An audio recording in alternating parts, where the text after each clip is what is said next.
how's it going? My name is Jay and welcome to the channel.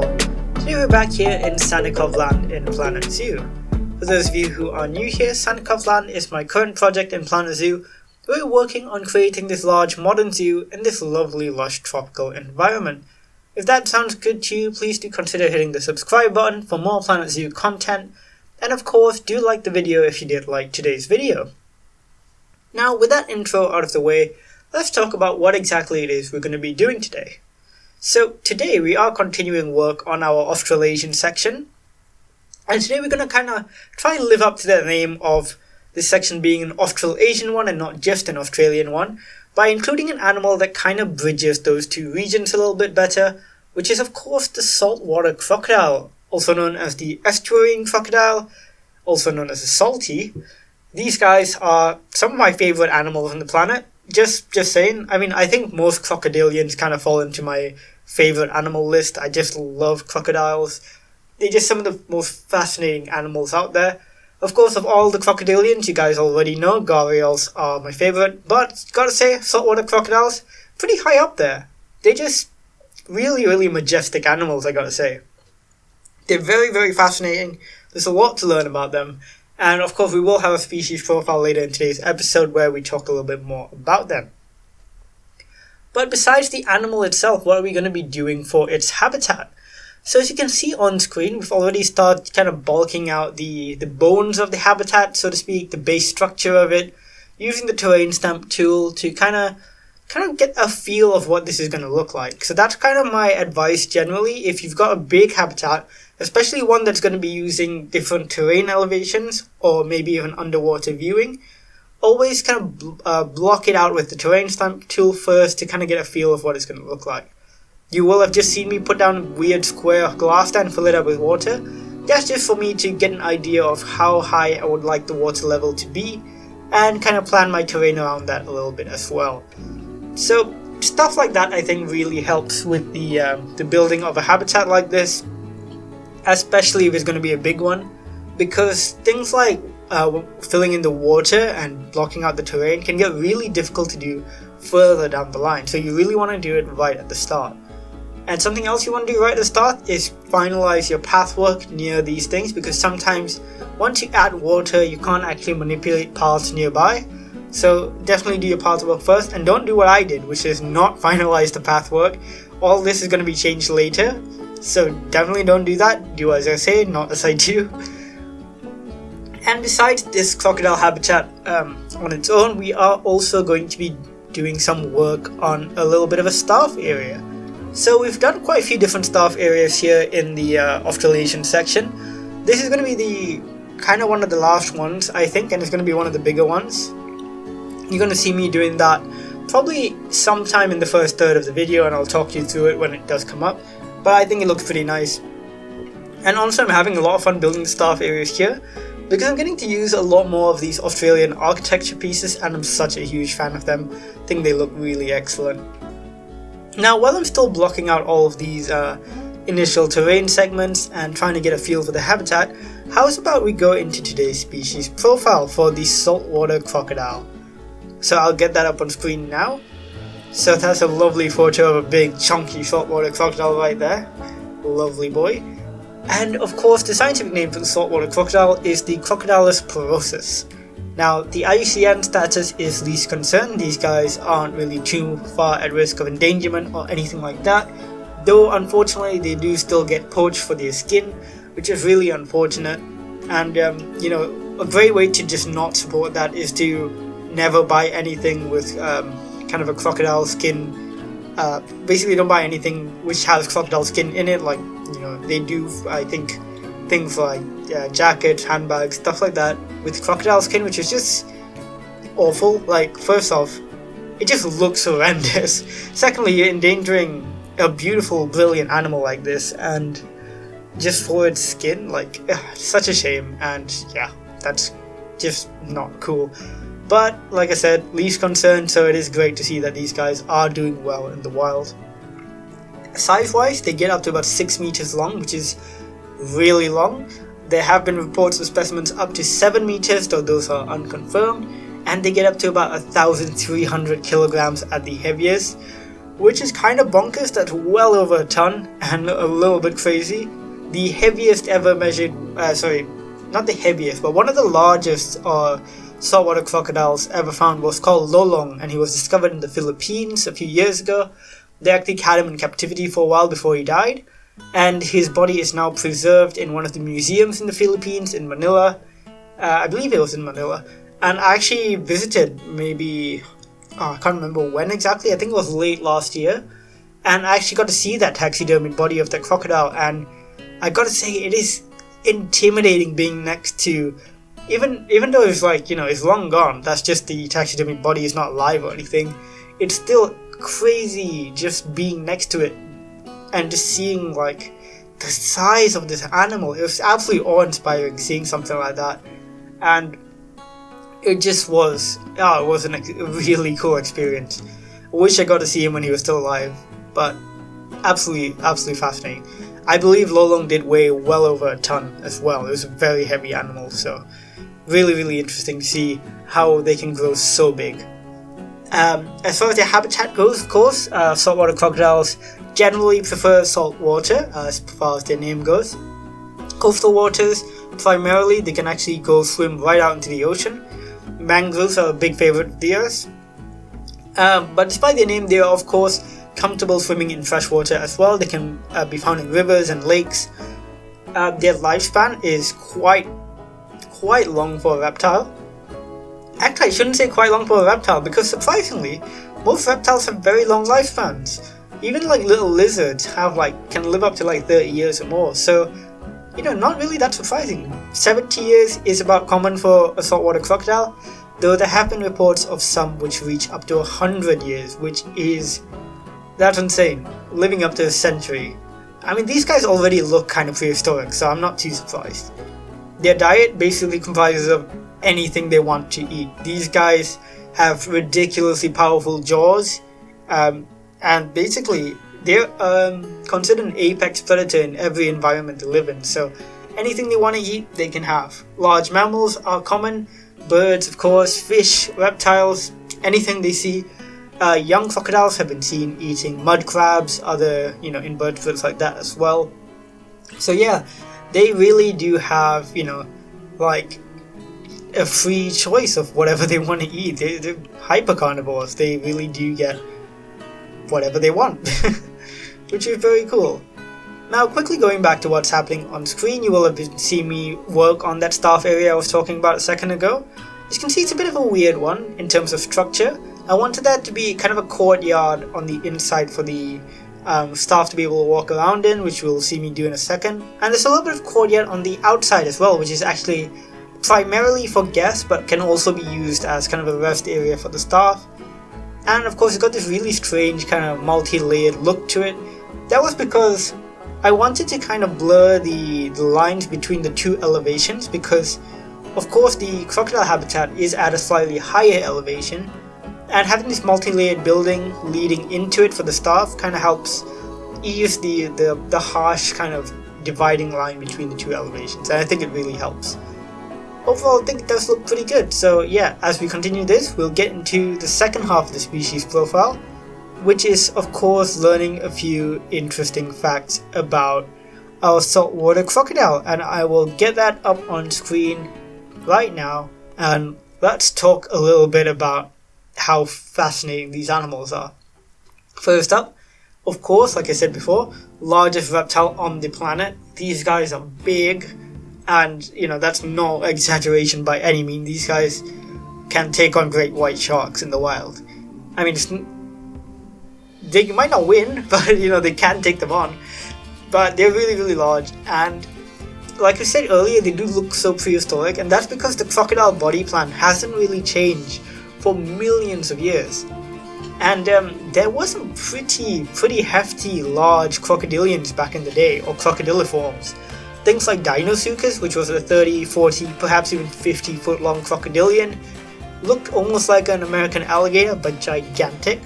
There was Sarcosuchus, which looked a bit more like a gharial but was also equally massive, and these are crocodilians that would have feasted on dinosaurs, so big animals here. There were others as well, like Purosuchus, which was a bit more of like it had a really weird kind of wide jaw. There was some others like Morasuchus, which almost had like a pelican kind of gular pouch. Crocodilians did used to be a lot more diverse back in the Mesozoic, back in the Eocene, so essentially any time before now. There were things like Caprosuchus, which had boar-like tusks, and Natosuchus, which had a face like a duck. Essentially, crocodilians just was so varied. There were even filter-feeding crocodilians like Stomatosuchus. So if you want to go down a bit of a rabbit hole, I would recommend checking out extinct crocodilians. They got weird, and like when I say weird, I mean they really diversified and had a lot of interesting forms, so worth checking out.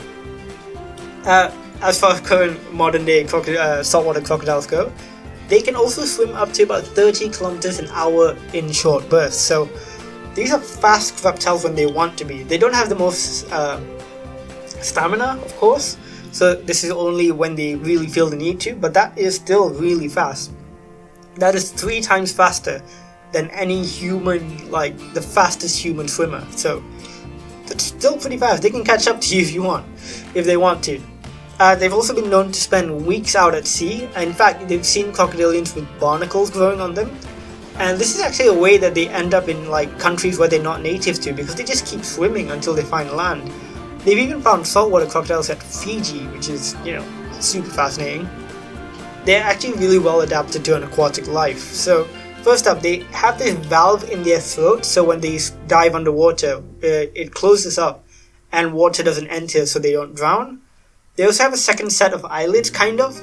They're not necessarily a second set of eyelids, it's called a nictating membrane, and it covers the eyeballs so that their eyes are protected when they go underwater or when they attack a prey item. They can also hold their breath for up to an hour. A lot of their time is spent just kind of lurking just beneath the water with only their eyes poking out, so that they can see when prey is nearby. And all they have to do to breathe is just lift that snout a tiny bit above the water, take a breath, go back down, and they're perfectly camouflaged for the rest of the day. So those are some interesting facts about these crocodilians. I hope you enjoy learning a little bit more about them. They are such fascinating animals. I grew super interested in them when I first learned about them, of course, watching Steve Irwin as a kid. The crocodile hunter, he was the best, and he really, instilled a lifelong love of reptiles in me, like watching his show. And I think he made it so that these animals, which I think a lot of people misunderstand, was so much easier to connect with and learn about. So, big props to that to that whole program back in the day, the Crocodile Hunter, the whole team, Steve, of course. That was just something special. And I know some of my audience will have been a bit younger and will not have grown up with Steve Irwin, but I would really recommend if you can look up like his old shows on YouTube and stuff, you'll be able to watch it. And honestly, he's probably the single best wildlife presenter to have ever existed, and definitely worth checking out. Anyway, back to the habitat itself. Here I'm just doing the perimeter now with some rocks. It's going to be a very rocky perimeter here. The thing about rocky perimeters like this is it's very easy for it to become overly repetitive. And for me, the way I broke that up was using these big swathes of glass paneling throughout the side. Those are not meant to be kind of primary viewing areas, but they will kind of provide a little bit of a window into the habitat for people who maybe aren't walking directly through the Australia Trail. They're just walking on the outside, and they can just kind of look through the windows in the side to get a bit more of a glimpse into it and maybe decide whether they actually want to go in or not. Though I think that ends up looking pretty okay. Next, what we're going to be doing here, after these rocks are in place, I think, well, I first got to sort out this barrier, but after that, a couple of things I'll need to be doing is essentially starting work on the inside of the habitat in terms of foliage, in terms of rock work. I'm going to start using a few different things here which I really wanted to, which are a lot of logs. I want there to be a lot of logs in this habitat for a couple of reasons. One is because I wanted there to be a bit more interest in the water area, a couple places for the crocodiles to be basking on or to be rubbing up against. But secondly, I wanted to evoke that the whole fact that crocodiles are really well camouflaged when they're in the water, and it's so easy to mistake them for a log. So I'm checking a whole bunch of logs, and so that when guests are in here, they'll have to kind of be like, is that a crocodile or is that a log? What am I looking at? And then you see it move and you're like, oh my god, that's a crocodile. So I kind of want to evoke that feeling. And I think it works pretty well because, well, not in the game, because in the game you can obviously tell when an animal's there. But if this was real life, the water would probably be a bit murkier, and it would be like really quite a cool vibe, I think. One of the things I struggled with a little bit in this habitat was kind of blending in the foliage a bit more. So I'm in love with the eucalyptus trees that we've got in this previous Australia pack that we just received. And I really like using them everywhere, but the tricky thing is, because their leaves are a bit more of a muted green, a bit more of a dark kind of, well, not necessarily dark, it's almost like a pale, it's literally almost teal. That's how I can describe it. And it doesn't really necessarily blend as easily with the vibrant kind of really bright yellowy greens that you see in the tropical kind of biome, which is what Sannikovland is full of. Like the whole of Sannikovland is full of these really vibrant green plants, the umbu trees, the Brazil nut trees, the kapok trees, wimba trees. Essentially all of these trees have really vibrant green leaves. And because of that, the low-lying foliage as well, we have like custard apples, which are really bright, stuff like that. All the vibrancy of these leaves clashes quite hard with the eucalyptus plants. So what I've been trying to do is kind of blend them in a bit more. Like I've been using the eucalyptus plants actually throughout Sannikovland to replace some of the older plants. But it's always a bit of a challenge trying to blend them in with the low-lying foliage, because, for example, and you'll see this in a bit, I'll put down like a custard apple bush, or like maybe a mangrove apple tree as well, and because they're so bright, they clash quite significantly with the eucalyptus. So I'm still trying to figure out how to blend those in a bit more. One of the techniques that I've been using to make those work a bit is to use some other low-lying plants that maybe blend it a little bit better. So, for example, some common reeds and things like that, because even though they are bright, they have other elements that help blend them in a bit more, if that makes any sense at all. But yeah, that's basically the previous, that's just been my foliage struggle for the day. But yeah, let me know what you guys think. If you think it works okay, or if you think I should be using a different type of foliage, feel free to let me know in the comments. I'm always open to feedback and any sort of constructive criticism. Here you see I've actually redone the whole path structure. Remember how I mentioned earlier that you should always do your path structure before you do the habitat if it involves water and terrain elevations? Well, I didn't listen to my own advice. So yeah, do as I say, not as I do. I restructured the whole of the path system. I tore out the old one and put in this new one here. Basically, I wanted a bit of an overhang into the crocodile habitat so that guests could walk up there, look down and be like, oh my god, that's a crocodile, that's crazy. So that's what I did here. You can see this big overhang that's going to go up here. And one thing to quickly note here is that this doesn't go anywhere right now. It doesn't actually lead anywhere. And that's because I want this to lead to our future build for the next episode. So this whole build today is technically not quite finished. And that is because the next section of this habitat is going to be a reptile house. And that reptile house, I think, is going to be right at the end of this walkway that we've just introduced. Anyway, just quickly mentioning, but this is me plopping in a whole bunch of logs to again go with that idea that I want there to be hiding spots for the crocodiles and stuff like that. But yeah, going back to that whole idea of the reptile house, there's of course lots of Australian animals to include there: the blue-tongued skink, the eastern brown snake, a couple other animals from Southeast Asia as well. And as well as that, I would love to include the Komodo dragon in this part of the park, because it is a Southeast Asian animal. Of course, it's only found in a few islands in Indonesia, and I think it's the perfect final animal to complete this area, because again, this is an Australasian section, not just an Australian one, and that will kind of bring it full circle and have a good variety of animals from both Australia and the kind of the Southeast Asian islands as well. So I think that will be a great animal to have, and we'll be including that kind of at the end of the reptile house, which will be, to be honest, I have no idea when I'm going to upload that.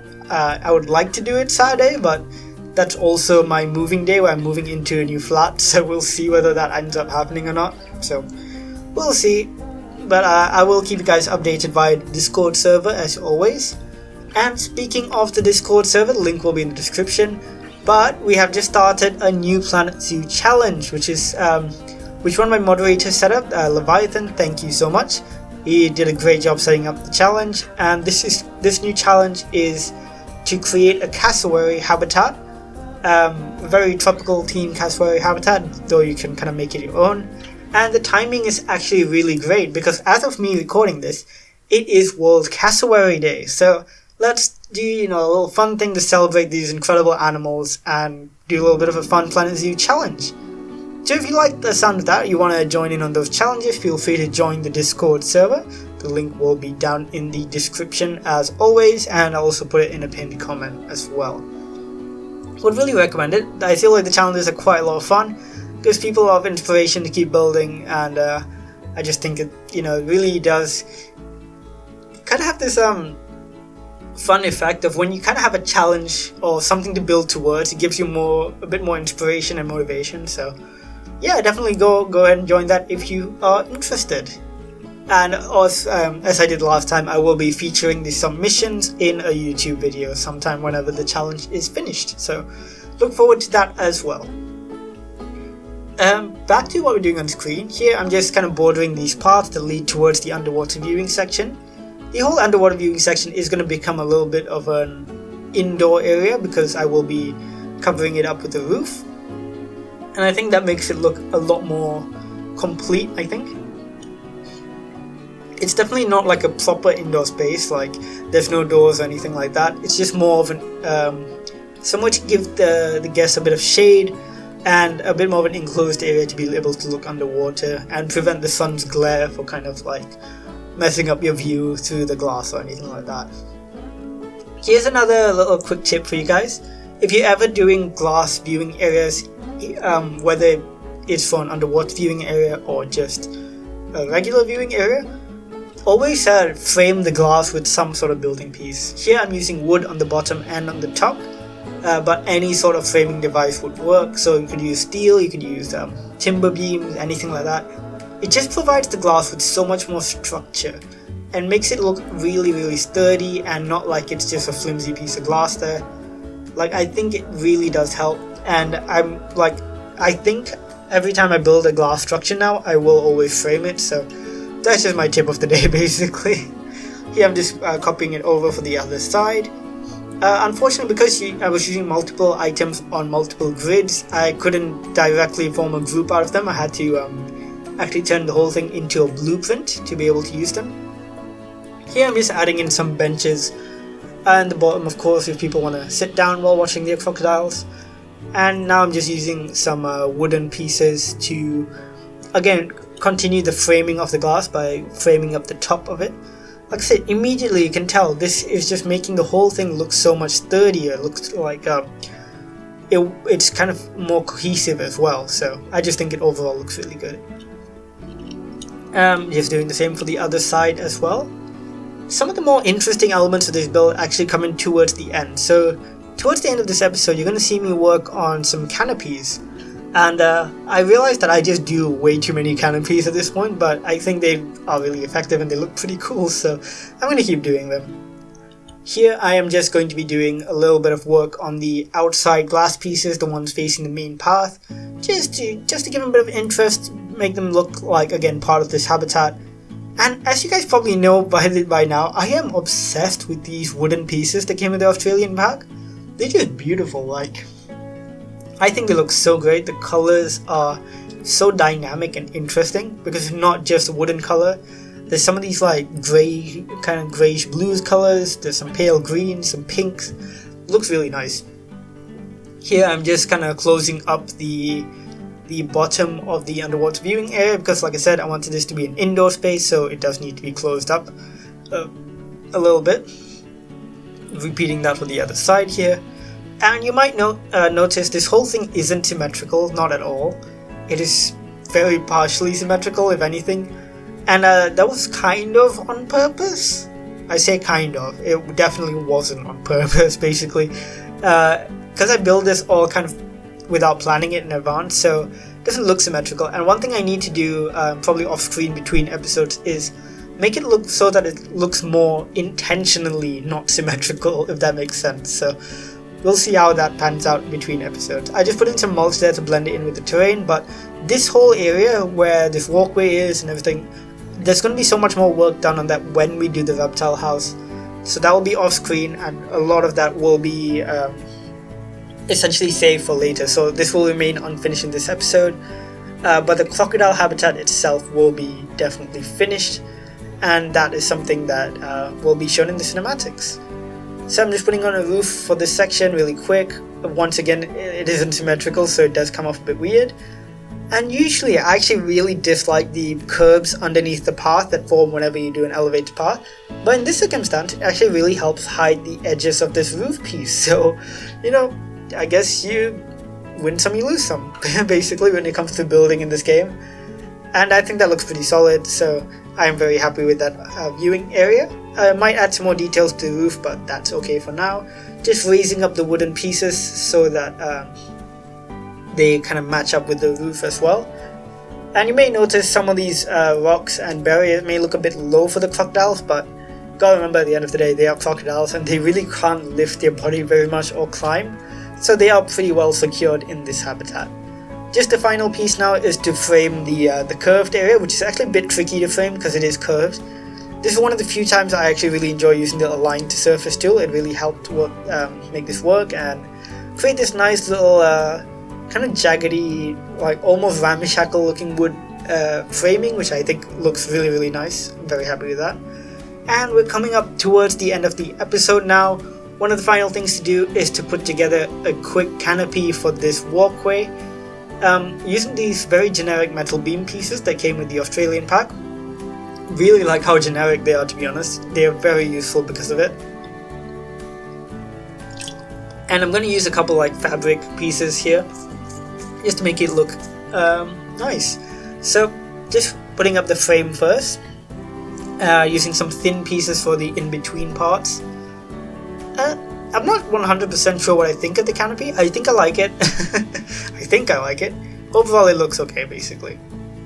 And I'm maybe going to change it in the sense that I might remove the thick metal frames and replace them with the thin metal frames, but that's about as much as I would go. Here I need to, because I made this a weird length, I essentially had to like finagle the fabric pieces a little bit because they were a bit of a weird length as well. But overall it turned out okay. Just needed to double up on the metal framing to hide the seams, but it looks pretty good. And the great thing about canopies is once you do a little section of it, all you gotta do is select everything and duplicate it to be able to make your canopy bigger than it was before.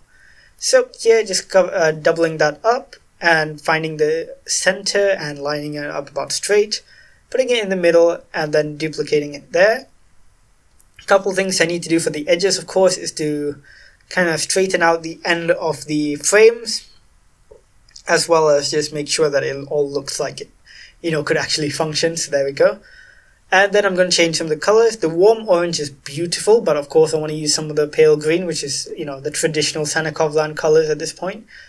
Again, one more metal frame here just to make it look like it's all well supported. You know what? No, I think this is growing on me. I actually quite like this. And yeah, you know what? No, I'm not going to change anything. I'm pretty happy with how this looks. If anything, I might change the colors a little bit, but otherwise I'm pretty happy with it.